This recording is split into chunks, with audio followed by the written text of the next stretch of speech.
ჩვენთან ერთად იმყოფება აკაზარქვა, რეალ პოლიტიკას აღმასრულებელი რედაქტორი, მივესალმებით მას და დავიწყებთ ირანში მიმდინარე მოვლენებით, რა ვითარება არის ახლა, მასობრივი ხოცვა-ჟლეტის შემდეგ ცოტა მინელდა ადგილზე პროტესტი, მაგრამ ეს მინელება თავისთავად არ ნიშნავს, რომ პროტესტი დასრულდა, რა ფაქტორებს უნდა მივაქციოთ ჩვენ ყურადღება და რა მოლოდინი არსებობს დინამიკასთან დაკავშირებით. ანუ როგორც ახსენეთ, ყოველ შემთხვევაში ბოლო დღეების განმავლობაში ეს პროტესტი რაღაცნაირად ან ძალიან მცირე მასშტაბისა, ან ბევრ ქალაქში საერთოდაც არ გამართულა და პრინციპში ახსნადი არის ეს ყველაფერი იმით, რაც მოხდა ხო ამ ქვეყანაში მასშტაბისთვის ან უბრალოდ პერსპექტივისთვის. ალბათ ყველაზე მასშტაბური სისხლის ხრა იყო ისლამური რესპუბლიკის ისტორიაში და ამ ქვეყნის ამ რესპუბლიკის ამ პროექტის ისტორიაში ესეთი ეპიზოდი არაერთი ყოფილა, ხო? მაგრამ რაც ხედავთ რიცხვების სახით, რაც გამოდის უკვე დადასტურებული, იდენტიფიცირებული მსხვერპლების რაოდენობა 3000 აჭარბებს და დაპატიმრებულების რაოდენობა 18000. აქედან გამომდინარე შეგვიძლია ვთქვათ, რომ რეპრესიების ყველაზე მასიური ტალღა იყო ისლამური რესპუბლიკის ისტორიაში და იმ ფონზე თან როცა პრაქტიკულად მე-11 დღეა ინტერნეტი გამქრალია და გამქრალია ასევე დაბლოკილია ეს სატელეფონო კავშირიც, გასაკვირი არ არის რომ ვთქვათ პროტესტის რაღაც მასშტაბი შემცირდა როგორც მინიმუმ. დინამიკას რაც შეეხება, ახლა იმის თქმა რომ ეს პროტესტი შემცირდა, ანუ შეგვიძლია ვთქვათ, რომ ეს რაუნდი რაღაცნაირად დაპირისპირების დასრულებულია, მაგრამ ალბათ არ იქნება გადაჭარბებული თუ ვიტყვით, რომ დროის საკითხია, როდის ამოქმედება ეს რაღაც პროტესტი, როდის გამოიჩენს თავს და აქ ბევრი თქვა წარსულის გვაძლევს რაღაც მინიშნებებს ამასთან დაკავშირებით. იგივე 79 წლის რევოლუცია რო გავიხსენოთ, იმ დროს რევოლუციური მოძრაობის ფილტვი ეგრე რაღაც ესეთი რუტინული ხასიათი მისცა ამ შეიტურმა ტრადიციამ, რომელიც გარდაცვლილის, ანუ შაჰიდის, ამ შემთხვევაში რეჟიმის მსხვერპლის მოხსენიებას უკავშირდება, რომელიც იმართება და ხოლმე გარდაცვალებიდან მე-7 და მე-40 დღეს და შემდეგ ეს ციკლი, ეს დაკრძალვები და ამ შაჰიდების მოხსენიების შეკრებები გადაიზრდებოდა ხოლმე საპროტესტო აქციებში და ამან მისცა ეს რუტინული ხასიათი პრაქტიკულად და იგივე თავად 79 წლის პრეცედენტიც ბევრს გაუბნება ხო ამ ქვეყნის ხასიათზე, ყოველ შემთხვევაში პროტესტების ნაწილში 13 თვე გრძელდებოდა იმ დროს აქტიური ფაზა ისლამური რევოლუციის და იგივე ვთქვათ შემთხვევები იყო იგივე მაჰსა ამინის პროტესტების დროს, ხო რომელიც მრავალთვიანი მარათონია ხოლმე დიდი საპროტესტო მოძრაობები ირანში და რაც ასევე იძლევა ამის თქმის საფუძველს, რომ აუცილებლად განახლდება ეს პროტესტები, პირველ რიგში სტრუქტურული პრობლემებია, ხო რომელიც არცაც წასულა, ხო ანუ არც ეკონომიკა, არც გეოპოლიტიკური ვთქვათ რაღაცა იზოლაცია, არც დელეგიტიმაცია, რეჟიმის ლეგიტიმურობის პრობლემა, ამას არაფერს არ აქვს ისეთი გადაწყვეტა, რომელიც მოკლე ვადაში შეიძლება რაღაცნაირად იგივე ვთქვათ მაჰსა ამინის პროტესტებს თუ გავიხსენებთ, მაშინ ამ პროტესტების რაღაცნაირად ჩაცხრობა მოხერხდა იმით, რომ ვთქვათ ეს წესი არ გააუქმეს, მაგრამ მისი აღსრულება შეამსუბუქეს, ხო ანუ რაღაც კანონების სიმკაცრე ბალანსდება მისი შეუსრულებლობაზე რაღაცნაირად სიმსუბუქე. ანუ რეჟიმმა წერტილს, როცა როგორც ჩანს მისი რესტავრაცია იქნება შეუძლებელი, თუ ამერიკა არ ჩაერევა აი ამ სცენარში. ნებისმიერ შემთხვევაში ამერიკის შეერთებული შტატები არის ერთადერთი მოთამაშე, რომელსაც შეუძლია რომ ეს ეგზისტენციური საფრთხე გარედან რეჟიმს შეუქმნას, სხვა არანაირი ძალა სოფლიოში ამისი არ არსებობს. ეხლა რა ვითარებაც გვაქვს არის ის, რომ ობიექტური გარემოებების გამო თუ თქვა კიდევ რაღაც ობიექტური გარემოებების გამო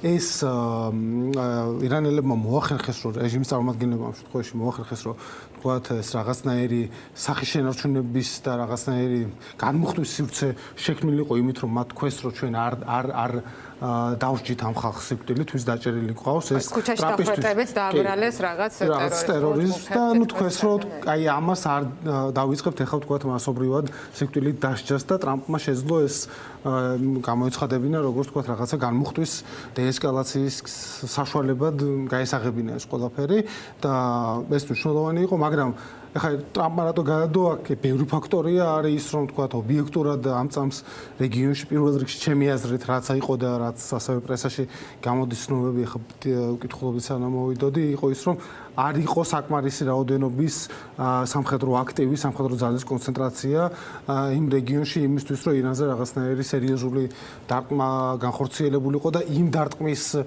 თქვათ რისკებმა გადაწონა მისი პოტენციური სარგებელი, რაც შეიძლებოდა რომ განხორციელებულიყო, ხო, ანუ აქ ვსაუბრობთ. და ასევე რეგიონული ფაქტორი, რეგიონის თითქმის არც ერთ ყველა მოთამაშე, მათ შორის შესაძლოა ისრაელიც, რაც არ უნდა გასაკვირი იყოს ეს ზედაპირულად. ასე დაილიკა მედიაში ყოველ შემთხვევაში. ანუ ყოველ შემთხვევაში მათ რაღაც დრო მაინც ითხოვეს როგორც მინიმუმ ირანის საპასუხო ზონებზე მოსამზადებლად. შეიძლება უბრალოდ არ იყოს ქვეყანა მზად საპასუხო ხო, რა თქმა უნდა, ეხლა ჩვენ საუბრობთ ძალიან რთულ ანუ შესაძლოა ამერიკის ფონზე და მადუროს გადაცემის ოპერაციის ფონზე რაღაცნაირად მოჩანს, მაგრამ სინამდვილეში იქაც რაღაც უზარმაზარი ოპერაცია იყო 150 თვითმფრინავით და რა ვიცი რამდენიმე ავიამზიდის დაჯგუფებით და არავის არ შეუძლია ამის გაკეთება, უბრალოდ რესურსი არ არსებობს ამის. ახლა კი გასაგებია რომ ირანის საჰაერო თავდაცვის სისტემები განადგურებულია და ყველა სხვა კრიზისთან ერთად ალი ხამენეის საჰაერო სივრცესაც ვერ აკონტროლებს, მაგრამ არსებობს რეგიონული მოთამაშეების განწყობა, ხო, რომლებისთვისაც ეს სტატუს კო ახლა უფრო მისაღებია, ვიდრე ვთქვათ რაღაცნაირი ესეთი სერიოზული ცვლილებები მათ შორის რეჟიმის ცვლილებას. ამ თავისთავად ალბათ ეს უფრო არის ფაქტორი, ვიდრე ის სამხედრო რესურსის გადასროლა მოხდება თუ არა. ხედავთ რომ ეს სამხედრო რესურსი გადაისროლეს, მე მგონია რომ რაც მოხდა შეჟამების სახით ვიტყვი, არის ის რომ რეალურად გადავა და მოიგეს დრო, ორივე მხარე მოიგო დრო, გაჩნდა განმოხტვის სივრცე და მე სულაც არ გამოვრიცხავ არა და უფრო სავარაუდოდ მეჩნია რომ მომდევნო კვირებში რამენერ სამხედრო მოქმედებას მაგიდიდან არაუღიათ ნამდვილად სამხედრო. ვისაუბროთ რა ძალები აქვს. ხო, ბოდიში ერთ კითხვას დავსვამ, აი მოთამაშეების როგორც არის რუსეთი და ჩინეთი. მათი მოქმედება გამოჩნდა თუ არა რამეში და სადმე? რაიმე კვალი დატოვეს თუ არა მათ? რომ რეჟიმს რაღაცნაირად დაეხმანა. ჩინეთის შემთხვევაში მე ეს არ მინახავს სიმართლე რომ გითხრა რაღაც კონკრეტული ეს ყოფილიყო, ნუ გარდა იმისა, რომ თქვა ჩინეთი მთავარი მყიდველია სანქცირებული ირანული ნავთობის დაახლოებით 90% ჩინეთი იყიდულობს.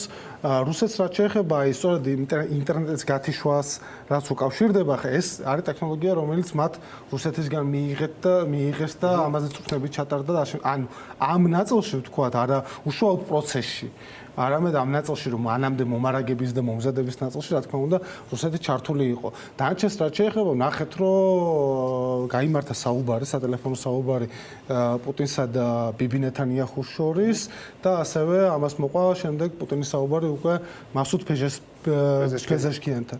აქედან გამომდინარე მოსაოდნელია რაღაც თქვა გზავნილების გაცვლაში რუსეთი მონაწილეობდა, მაგრამ რაღაცა ესეთი ყისიერი არც დიპლომატიური მხარდაჭერას არ გვინახავს, ხო ხა ესეთი რაღაც გამორჩეული რა თავშეკავებული რეაქცია იყო და ეს გასაგებიცაა მათთვის ახლა უკრაინა არის მთავარი პრიორიტეტი და როგორც ვენესუელას გავსად არ გვინახავს პუტინის განცხადება რეაქცია ჯერჯერობით. მაგრამ როგორ წარმოაჩენს მას ესეც საინტერესო იმ პრეტენზიით რომ სუპერ პაუერს წარმოადგენს საერთაშორისო ასპარეზზე? ეს არის მისი მთავარი პრობლემა რეალურად ამ თემებზე საუბრისას მიუხედავად იმისა რომ მე დარწმუნებული ვარ რომ მისთვის ძალიან გამაღიზიანებელი და შემაშინებელიც იყო რაც მადუროს დაემართა და მე ტრამპის რეაქციაც ხო იქ ჟურნალისტის კითხვაზე რომ ის კი არ თქვა რომ ეს რაღაც დაუშვებელი იქნება და ის დიდი სახელმწიფოს ლიდერია და ამას ვერ ვიზავთ ან ასე შემდეგ რაღაცნაირად თქვა რომ ეს არ გახდება საჭიროო ამის იმედი მაქვს რომ დარწმუნებული ვარ ესეც არ მოეწონებოდა მას მაგრამ აგდებით ნათქვამი რომ შეუძლიათ ამის გაკეთება როგორ თქვა რაღაც ალფა მამრულ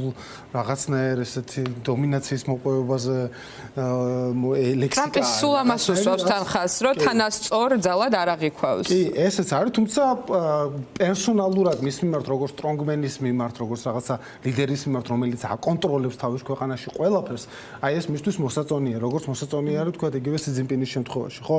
პუტინსა და სი ძინპინზე ნახოთ მისი განცხადებები ძალიან მსგავსი არის ამ შემთხვევაში პუტინის მიმართ რაღაც განსაკუთრებულ სიმპათიაზე არაა საუბარი.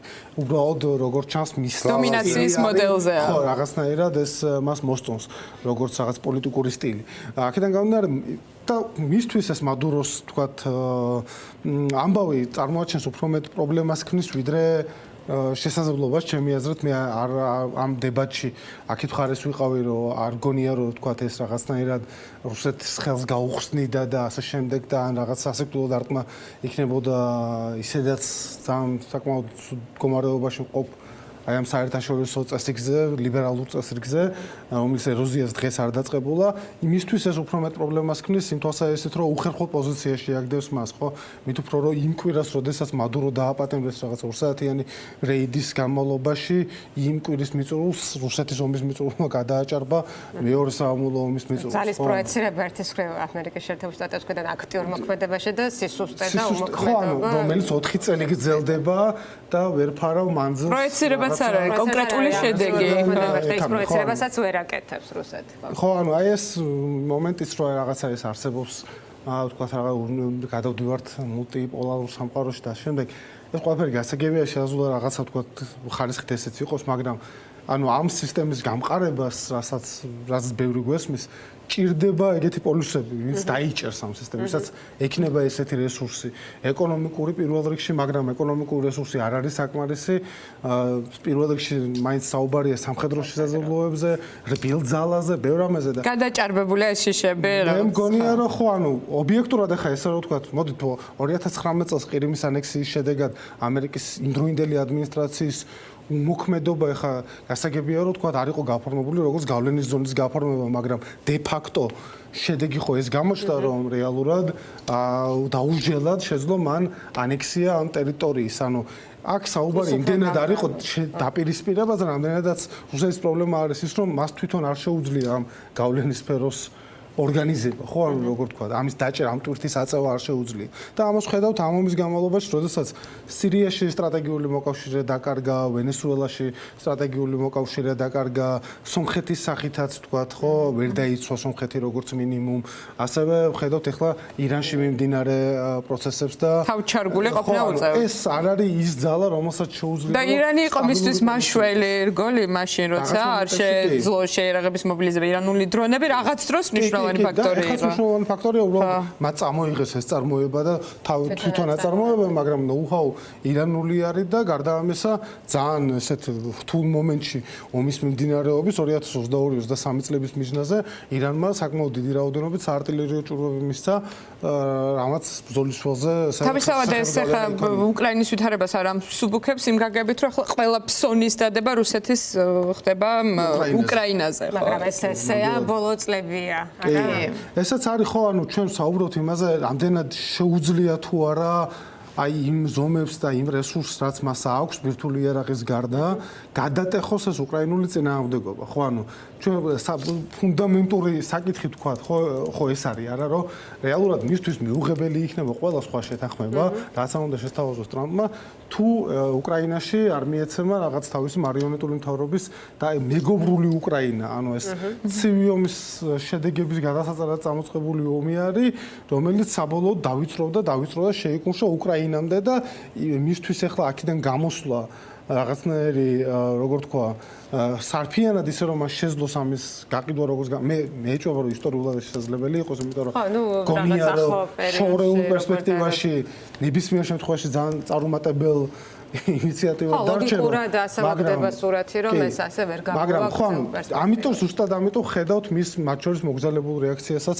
ამ მოვლენებზე, ხო, მას არ სურს რომ ვენესუელაზე, ირანზე უთანხმოებამ გააფუჭოს მისი ურთიერთობები ტრამპთან, ის ინვესტირებულია ტრამპთან ურთიერთობებში და მას არ უნდა და ის მთელი ძალით ცდილობს, რომ აი ამ მისი სამშვიდობო ძალისხმევის ჩამშრელა თვითონ არ გამოჩნდეს და გამოჩნდეს ზელენსკი. რამდენიმე დღის წინ იყო როიტერთან, ხო, ტრამპის ინტერვიუ, სადაც ისევ ზელენსკი მოიხსენია ჩამშრელად, თუმცა მივაჩვიეთ, რომ მაინც დიდი ყურადღებაც არ უნდა მივაქციოთ ხოლმე. დენი გაცხადება არის ხოლმე, რომ მალევე შეიცვალოს. მანამდე ეს რეზიდენციაზე თავდასხმასთან დაკავშირებით ხო გააქარწყლა პუტინის ვერსია. თავიდან დაიცვოს ხოთა შორის მანდაც რომ ესე მითხრაო მეო და რახან მითხრაო, ახლა თქვენ კი მეუბნებით რომ არ მოხდარაო, მაგრამ იმან მითხრაო რომ მოხდა. მე ალბათ ამერიკაში საკუთარმავე დაზვერვა მუთხრა რომ ეგეთი. თუმცა საკუთარი დაზვერვის წინააღმდეგად წასულა პუტინის სასარგებლოდ 2000 18 წელს ჰელსინკიში თუ გახსოვთ. ეს განთავისუფლების კონფერენციაზე კი. ხო, აი ისევ ირანს მინდა დაუბრუნდე წინა გადაცემაში არ გვესაუბრე ამაზე, არ ჩარევის ფასი რა იქნება, წინა ბლოგში უბრალოდ ამერიკის მხრიდან არ ჩარევის ფასი რა იქნება, იმიტომ რომ ეს ვერსიაც ხომ განსაკუთრებელია, ანუ განსაკუთრებით ტრამპის დაპირების შემდეგ რომ დახმარება გზაშია და მოწოდების რომ განაგრძელოს. კი, რა თქმა უნდა, ანუ ეს ცენტრალური მნიშვნელობის საკითხია, რომელიც ახლა შესაძლოა დღეს ვერ ხედავდეთ, მაგრამ აი რაღაც დრო რო გავა, მე გამოჩნდება როგორც რაღაცნაირი მნიშვნელოვანი ეგრეთ წოდებული მაილსტოუნი. როგორც იყო ბარაკ ობამას გადაწყვეტილება არ ჩარეულიყო სირიის სამოქალაქო ომში 2013 წელს, როდესაც მას ჰქონდა დათქმული წითელი ხაზი, რომ თუ ასადი გამოიყენებდა ქიმიური არახს, ის ჩაერეოდა სამხედრო გზით. იმ მომენტში, როდესაც მისი ალიანსი თქვა, არა მხოლოდ ამერიკული, არამედ არაბული ქვეყნისთვის მნავები ასაფრენ ბილიკებზე იდგნენ, ბარაკ ობამამ გამართა პრესკონფერენცია თეთრ-სახლში და თქვა, რომ მას ჰქონდა საუბარი ვლადიმერ პუტინთან და გააწყვიტეს, რომ პოლიტიკურად დაერეგულირებინათ ეს საკითხი და ამას ძალიან დიდი მნიშვნელობა ჰქონდა უშუალოდ სირიის სამოქალაქო ომის განვითარების ტრაექტორიაზე. ეს იყო უკიდურესი სიზუსტის მომენტი ბაშარ ასადის, როდესაც არმიის დიდი ნაწილები მას განუდგნენ, როდესაც მან კონტროლი დაკარგა პრაქტიკულად დამასკოს გარდა არც ერთ სხვა ქალაქს ვერ აკონტროლებდა და იყო აი ამ ამერიკული ჩარევის მოლოდინი, რომელშიც კიდევ უფრო მეტი ადამიანი გადმოვიდა პროტესტის მხარეს. და ამერიკულმა ვთქვათ, ამერიკის უკან დახევამ ამ მომენტში გააძლიერა და მისცა სუნთქვის საშუალება ასაც და რაც უკვე მერე შეავსო ირანის დახმარებამ ჰეზბოლას სახით და რუსეთის დახმარებამ 2015 წლიდან. ამ თვალსაზრისით ამერიკული არ ჩარევის ფასი სწორედ მგონია რომ რაღაც ამ პარალელებში უნდა ვეძებოთ, რომ რეალურად შეაძლოა ჩარევას თავისი რისკები აქვს, რა თქმა უნდა. ხო, ანუ უფასო არც ერთი მოქმედების კურსი არ არის, ხო, ანუ ყველაფერს აქვს თავისი საფაზური, თავისი რისკები აქედან მაგრამ იმ დროს, როდესაც უკვე ეს სიტყვა ნათქვამია და ეს დაპირება გაცემულია, საჭიროა ამ შეკავების როგორ თქვა, უზრუნველყოფისთვის, რომ შენი მოწინააღმდეგე შეკავებული იყოს, საჭიროა, რომ შენ ეს მუქარად და ეს თელი ხარჯობს, აი უკვე გაჩნდა. დასჯების გაუქმება თუ გადადება არ გამოდგება წითელი ხაზის დაცვის. აი ადგილობრივი ჩვენი ადგილობრივი სამამულო პროპაგანდისტები, ვინც რუსულ ნარატივს ავრცელებენ ხოლმე, ხო? უკვე საუბრობდნენ იმაზე, რომ როგორ მოახერხეს რუსებმა და ჩინელებმა, რომ დაემარცხებლად ამერიკული ტექნოლოგია, აი ხარ არ ერევა ამერიკა. რადგან პირობა დაიდრო ამერიკა. აი ამ დღეებში, უშუალოდ ამ დღეებში. აი უკვე ეს ვაკუუმი ამ დღეებში რაც გაჩნდა, ხო, პროპაგანდისტული ნარატივებით ივსება, რომ აი აქ სისუსტეა. ხო, ეს ესე ვერ ბედავენ, რა თქმა უნდა, პირდაპირ ამაზე ლაპარაკს. აი თეორია გამოჩნდა ეგეთ, რომ აი სტარლინკები როგორ ჩაიგდეს ხელში ჩინელებმა და სინამდვილეში ირანის რეჟიმს როგორ ჰქონდა ინფორმაცია. ხო, იმიტომ რომ ეს ვაკუუმი ივსება უკვე ამით. ამიტომ არის ვაკუუმის დატოვება პრობლემა. ხო, ანუ ობამას ადმინისტრაციის პერიოდში ამ გადაწყვეტილებამ გააჭიანურა სირიის სამოქალაქო ომი, გააჭიანურა ამ ხალხის ტანჯვა და შემდეგ ეს მილიონობით დევნილი არა მხოლოდ რეგიონში, არამედ ევროპაშიც უზარმაზარი პოლიტიკური ცვლილებების საფუძველი გახდა, ხო?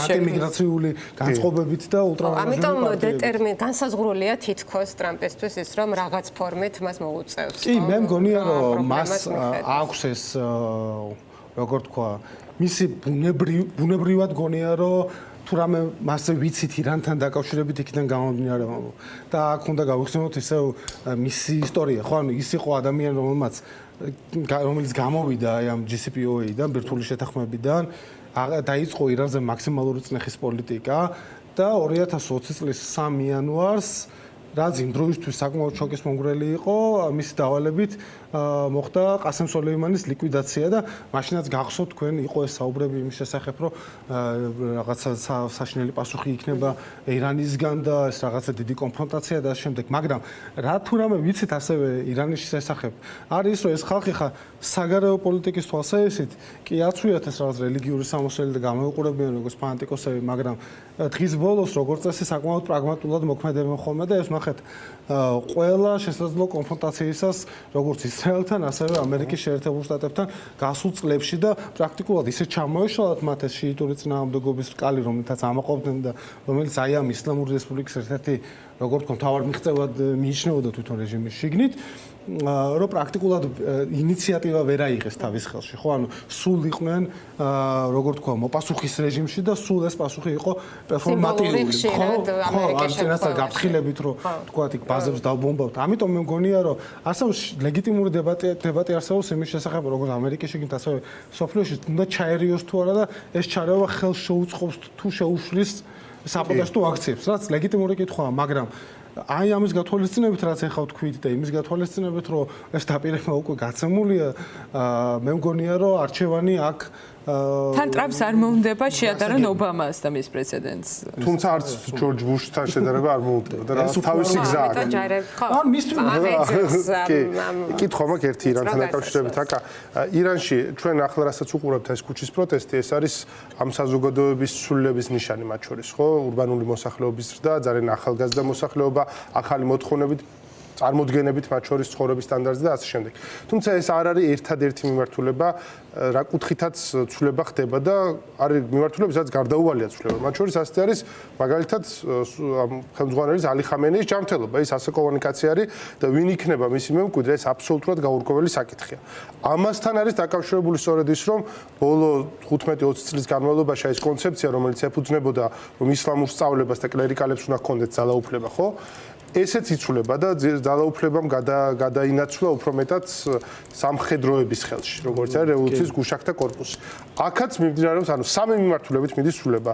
ერთი არის ალი ხამენეის ჯანმრთელობის გაუარესება წლიდან წლამდე, ეს გარდაუვალი ბიოლოგიური მოცემულობა, მეორე მხრივ ირანის ახალგაზრდობა და მისი დემოგრაფიული მდგომარეობა და მოთხოვნები და მესამე აი ეს სამხედრო ელიტის ცვალებადობა, ხო? ამიტომ მომავალ დროց ვლაპარაკობთ ისლამურ რესპუბლიკაზე მეტად რაღაც სამხედრო დიქტატურა უფრო ჩანს შესაძლო განვითარებად. ამ ირანის შიდა დინამიკაზე რო ვთქვათ, აი რა დამთხევები ხდება ახლა, ან რა დამთხევები ვერ დაემთხვა ერთმანეთს, რამაც შეიძლება ცვლილება მოიტანოს. ხო, ანუ აქ რეალურად ჩვენ ხედავთ კრიზის თვითონ მოდელის, ხო, ანუ აი ამ გზის, რომელიც არაიმდენად აიათოლა ხომეინიმაც, მაგრამ ალი ხამენეიმ რაც აირჩია, ხო, ანუ მისი გზა იყო აი ამ დემოკრატიული როგორ თქვა, საფარის როგორც მინიმუმ, რაღაცნა ასთა სხვადასხვაობის უარყოფა.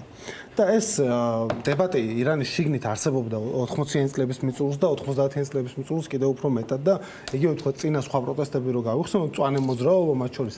აი ამ დებატის გამოხატულება იყო, ხო, როდესაც არსებობდა ხალხი მათ შორის აი ამ ისლამური რევოლუციის ლიდერები, ბევრად უფრო დაფასებული და გავლენიანი და მნიშვნელოვანი ლიდერები, ვიდრე ალი ხამენეი იყო თვითონ, ბევრად უფრო განსწავლული და რელიგიური თვალსაჩინით, თეოლოგიური თვალსაჩინით, ბევრად უფრო წინდგომი ადამიანები არსებობდნენ, რომლებიც სხვა აზრზე იყვნენ. აი ეს მონტეზე, აიათოლა მონტაზერი, ხო, რომელიც მემკვიდრედ მიიჩნეოდა საერთოდ. მიიჩნეოდა, შემდეგ რაღაცა ხდება ის, რომ ის ჩაითვალა მაინც როგორ თქვა, ზედმეტად დამოუკიდებელად მოაზროვნე ადამიანად და ხომეინიმ ის როგორ თქვა, ანუ გაანეიტრალა რა, ანუ წაართვა მას ეს მისი მემკვიდრის სტატუსი, თუმცა არც ალი ხამენეი არ დაუსახელებია მას პირდაპირ. ალი ხამენეის ეს ლეგიტიმაცია არც ხომეინისგან არ ჰქონდა. ეს იყო გარიგების ნაწილი და გარიგების ნაწილი სწორედ ისლამური რევოლუციის გუშაქთა კორპუსის ძალასთან, ხო, ანუ როგორც ფრაქციასთან, აი ამ რთულ პოლიტიკურ სისტემაში და რაფსანჯანი იყო მისი მთავარი მისი იდეა იყო. არსებობს ესეთ ჩანაწერის, რომელიც ამდენიმე წლის წინ გამოქვეყნდა, სადაც არის ეს საბჭოს სხდომა, ამ ექსპერტთა საბჭოს სხდომა მიმდინარეობს და სადაც ირჩევენ ალი ხამენეის და ის თვითონ გამოდის და აღიარებს, რომ მე არ მაქვს ის რელიგიური სტატუსი, რაც საჭიროა და თქვენ ვინც ჩემზე უფრო მაღალი რელიგიური სტატუსი გაქვთ, ეს იმ დროს არც აიათოლა იყო, არც დიდი აიათოლა იყო, არც მარჯა იყო. ანუ ის იყო, მოდი ასე ვთქვა, საშუალო რანგის ლეკანი, რომელსაც უბრალოდ ჰქონდა ეგრეთ წოდებული შაბათის ლოცვის ეს მაგალითადობა ვინ ქადაგებს კონდეს. კი, ანუ თეირანის თავარი მეჩეთში კითხულობა ოცოს, მაგრამ ეს თვითონვე ამბობს, რომ თქვენ არ მიიღებთ ჩემს სიტყვას როგორც ავტორიტეტი არ იქნება ჩემი სიტყვა, რადგანაც მე არ მაქვს თქვენზე დიდი სტატუსი, მაგრამ რაფსანჯანი სწორედ ეუბნება, რომ არა, მე მაინც ისევ თავიდან წარგადგენთ და დებატები მორჩა და ჩამოყალიბდა ეს სიმბიოზი ალი ხამენეისა და ისლამური რევოლუციის გუშაქთა კორპუსის შორის. ის ხალხი, ვინც იქეთ ხარას დარჩა, ვინც ამბობდა, რომ ეს მათ შორის იმ მოდელის თვალსაჩინით არ არის სწორი რა მოდელითაც ჩვენ მიდივარ და არა იმიტომ, რომ თქვათ მას არა მხოლოდ იმიტომ, რომ მას სტატუსი არ ჰქონდა, შესაბამისი ლეგიტიმაცია არ ჰქონდა. არამედ იმიტომაც, რომ რეალურად ეს ყველაფერი უნდა დაფუძნებოდა ხალხის გადაწყვეტილებას. ეხლა ხალხი სად მონაწილეობს აი ამ ექსპერტთა საბჭოს არჩევაში? ხო, ეს სიმბოლურია, ეს ჩაკეტილი სისტემაა, ხალხის მონაწილეობა იქ მინიმალურია და იყო აი მონტაზერის მიმართულება სწორედ ესეთი იყო და ის გახდა აი ამ მწვანე მოძრაობის ლიდერი. ეს მწვანე მოძრაობა, რომელიც შიდა სისტემური ოპოზიციის რაღაც უფრო დემოკრატიული, მგონი ესე თქვა გორბაჩოვისეული რაღაც რეფორმირების მომენტი იყო. ალი ხამენეიმ ჩაახშო დროთა განმავლობაში ეს მოძრაობა გამოშიგნა და არაფერი იქ აღარ დარჩა. შესაბამისად პრობლემა არის ის, რომ ამ სისტემას რეფორმირების უნარი აქვს თუ არა, ესეც საკითხავია. და ნამდვილად მისთვის მიუღებელი იქნება რეფორმის დაწყება იმ მომენტში, როდესაც ესეთი წეხის ქვეშა როგორც შიგნიდან, ასევე გარედან ეს მისი მთავარი მიგნება თუ რა მას აქვს და თუ რამეს ნამდვილად ესე ერთგულებს არის ის, რომ სისუსტის გამონენა ესეთი კრიზისულ მომენტში პირიქით დამღუპველი იქნება და ხშირად მას აქვს გახსენებული ასევე შახის მიმართვა 79 წლის ნოემბერში, როცა მრავალთვიანი პროტესტის შემდეგ შახი გამოვიდა ტელევიზიით და თქვა, რომ მე გავიგონე რევოლუციის ხმა და სწორედ მაშინ იხსენებს, რომ ეს სწორედ მაშინ, როცა ეს მოვისმინე, მივხვდი, რომ შახის რეჟიმი დამთავრებული იყო. ესე როგორ გვანანეს ავტორიტარული რეჟიმები სხვა მასშტაბის, მაგრამ არ უნდა აღიარონ, რომ პროტესტი მძლავრია, ხო? ჩვენთანაც და შორის ერთი რაც კარგად უნდა გავითვალისწინოთ, ეს ინტერნეტის დახშვის მაგალითი, ხო? და რუსული ტექნოლოგია მოვემზადოთ მაგისთვის, იმიტომ რომ ივანიშვილი აუცილებლად გამოიყენებს მაგას. ნებისმიერ შემთხვევაში აღმოჩნდა, რომ ესეთი ციფრული კედლის რაღაცა ციფრული რკინის ფარდის ორგანიზება აქამდე მიიჩნეოდა, რომ მათ გაუჭირდებოდათ. ეს იყო ახლა 2019 წლის პროტესტების დროსაც იყო ეს მომენტი, მაგრამ უფრო ეპიზოდური და არა ასეთი სიმწვავის და არა ასეთი ხანგრძლივობის. მაშინ რაც არსებობს Starlink და ასე შემდეგ მაინც ისრაელურ მედიაში ვუყურებდი მათ შორის დისკუსიებს და მაგას უსვამდნენ ხას, როგორი მნიშვნელოვანია გარედან ლოჯისტიკურად ამგვარი მიხმარება, იმიტომ რომ ხა ის პროცესი რაც მიდის, პირველ რიგში ლოჯისტიკურია. შინაარს რომ თავი დავანებო და ამ წუთას ადამიანებს აქვთ უკიდურესად შეფერხებული ერთმანეთთან კომუნიკაცია. ამასაც ამბობდა მეშვიდე და მე-40 დღეს თავისთავად უკვე დაგეგმილი შეკრების ადგილები შეიძლება იყოს მნიშვნელოვანი. ხედავთ უკვე კი. მაგრამ ისტორია ხო არ მეორდება ხოლმე ასე ავტომატურად. ხედავთ რომ ამ სასიშროებას ხედავენ და უკვე ვთქვათ არის ცნობები რომ დაგძალვას უკრძალავენ ხელსუშლიან სურათების გამოფენას, რაც ასევე არის ტრადიცია ირანში გარდაცვლილის სურათი გამოფინო თქვათ რაღაც პერიოდის განმავლობაში ყოველ შემთხვევაში და ხედავთ რომ ისინი ამ თვალსაზრისით მათი მთავარი გაკვეთილი ხო ესაა რომ ანუ იგივე სირიასთან დაკავშირებითაც მათ სწორედ ეს გაკვეთილი გამოვიტანეს რომ ასაც გაუჭირდა იმიტომ რომ მან პირველივე დღეს არ დახოცა საკმარისი რაოდენობით ადამიანი.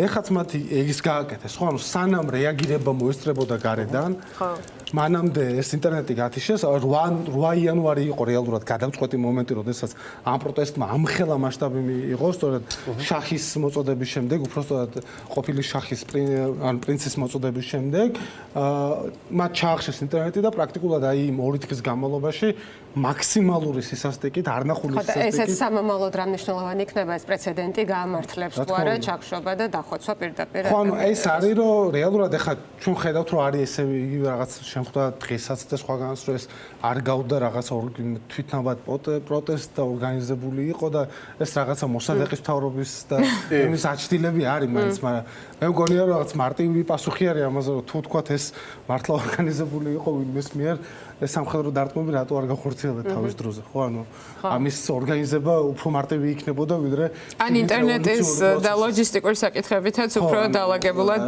შეხვდებოდა. შეიძლება არის ხოლმე ეს გადაჭარბებული ხა იმის თქმა არ მინდა რომ რაღაცა ვთქვათ ეს არის, მაგრამ იგივე აი ამ ხალხსაც ხო ეს ნოსტალგია აქვს რა, გასაგებია რომ ეს გამოწვეულია იმით რომ დიდი ნაწილი შახის რევოლუციის შემდეგაა დაბადებული, მაგრამ ამ ხალხს აი მათ შორის იმიტომ რაზეც წეგან ვლაპარაკობდით რომ პრაქტიკულად ყველა სხვა ალტერნატივა ანუ სხვა ფრაქცია აღარ არსებობს რომელსაც ისინი მიემხრობიან რამდენად ფართო შეიძლება იყოს აი ესე უფლისწულის ხარდაჭერა და გადავიდეთ ბოლო ნაწილში ალბათ შესაძლო ალტერნატივებზე საუბარზეც იქ არ არსებობს ესეთი ოპოზიციური გამართული ქსელი თუმცა ირანელ ხალხს აქვს რაღაც სოციალური ჯგუფების შექმნის გამოცდილებაც და არჩევნების ტრადიციაც და ასე შემდეგ ეს არ არის რაღაც ავღანეთის სადაც არაფერი რა თქმა უნდა სხვა ალტერნატივებზე ალტერნატივა რეალურად აი თქვენ რაც ახსენეთ სწორედ ეს არის რომ პირველად მოხდა რომ ვიღაცამ ქვეყნის გარედან გაავრცელა მოწოდება და ამ მოწოდებას ირანელი ხალხი ქვეყნის შიგნით გამოეხმაურა.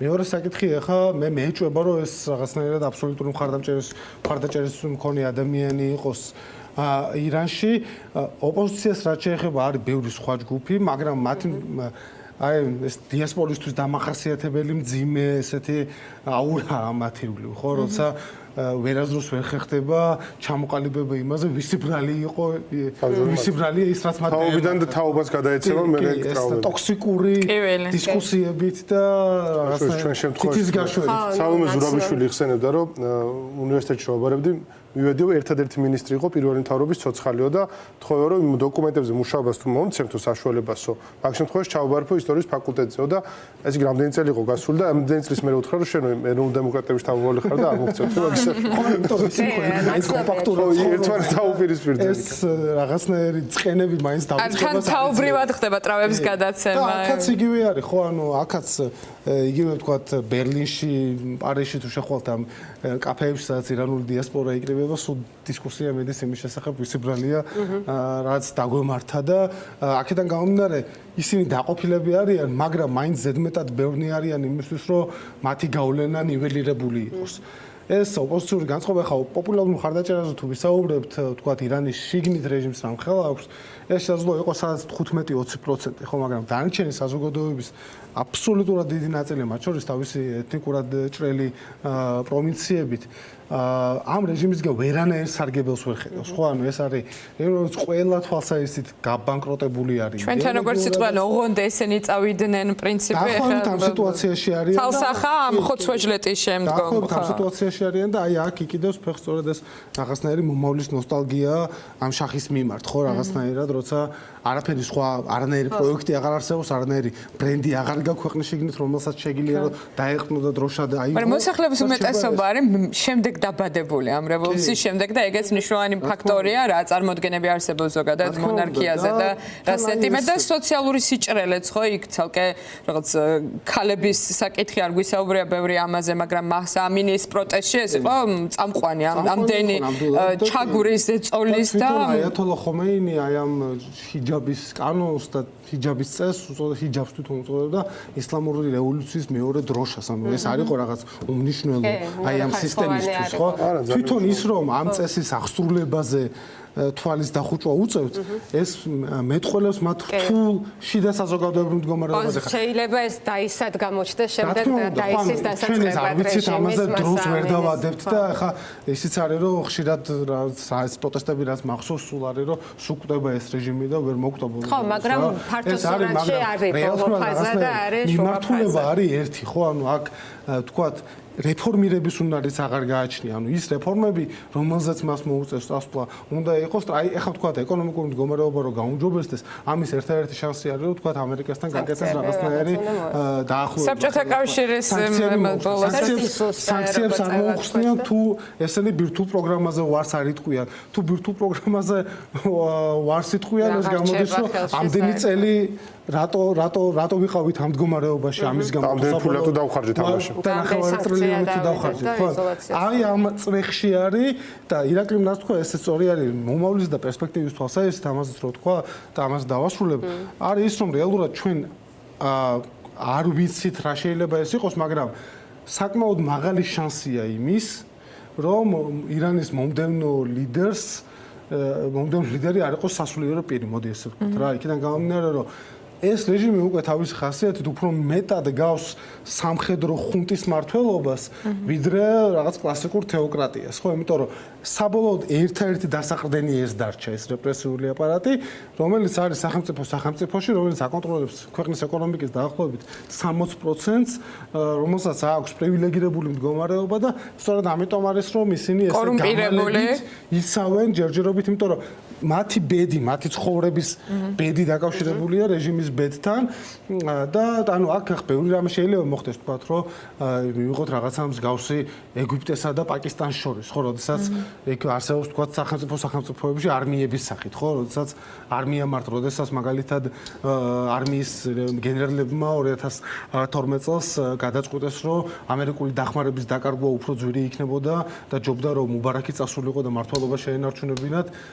ვიდრე და მე ძალიან მალე დაიბრუნეს საზოგადოებას ექსპერიმენტი დემოკრატიისა ასეთ ქვეყნებში ძალიან ცუდად თორდება ხოლმე. ზოგადად შეიძლება ავტორიტარებისთვისაც, მაგრამ ირანის შემთხვევაში მე მგონია რომ ზუსტადაც რომ გვაქვს ეს საზოგადოება, რომელიც მოწეფებულია და ითხოვს იმას, რომ კონდეს როგორც მინიმუმ წარმომადგენლობითი მთავრობა. სხვა შორის და ირანში მიმდინარე პროცესები დღეს ბევრს ლაპარაკობენ, რომ დემოკრატიების კრიზისი, ავტორიტარების ზრდა მიდის, მაგრამ დებიუსი მთქო ვაგნერზე ერთხელ ეს იყო დაისი, რომელიც აისი ეგონათო და იმეთი ამბავი არ გამოვიდეს საბოლოოდ, იმიტომ რომ ამ ავტორიტარების დაისია სინამდვილეში.